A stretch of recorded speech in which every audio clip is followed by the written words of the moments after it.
بسم اللہ الرحمن الرحیم۔ خدا کی معرفت حاصل کرو اور اس سے اچھی طرح پہچانو۔ تمہارا رب خوب جانتا ہے جو تمہارے جی میں ہے۔ اگر تم نیک نفس ہوگے تو وہ رجوع ہونے والے کو بخشتا ہے۔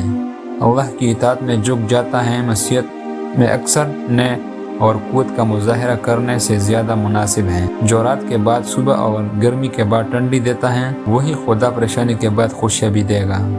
جب تمہیں لگے کہ تمہارا کوئی نہیں تو آسمان کی طرف دیکھنا، وہاں وہ ہے جو ہمیشہ تمہارے ساتھ اور ہمیشہ رہے گا۔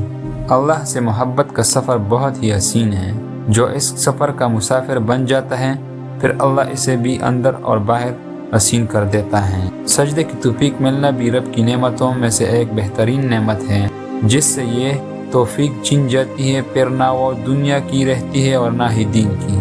مرد کو عورت کی کردار کی کتنی فکر ہوتی ہے، اتنی فکر وہ اپنی کردار کی کرے تو کتنی عورت بد کردار کہلانے سے بچ جائے گی۔ جب کسی کمزور پر احسان کرو تو اس کی شر سے بچو۔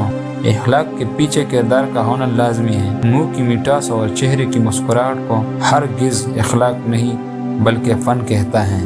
بیٹیوں کی پیدائش پر گھبرانا نہ کریں، انہیں والدین پر بڑا مان ہوتا ہے اور یہ بیٹیاں اللہ پاک کی خاص رحمت ہوتی ہیں۔ پانی میں عرق گلاب ملا کر منہ دھویا کرو، چہرہ ہمیشہ جوان رہے گا۔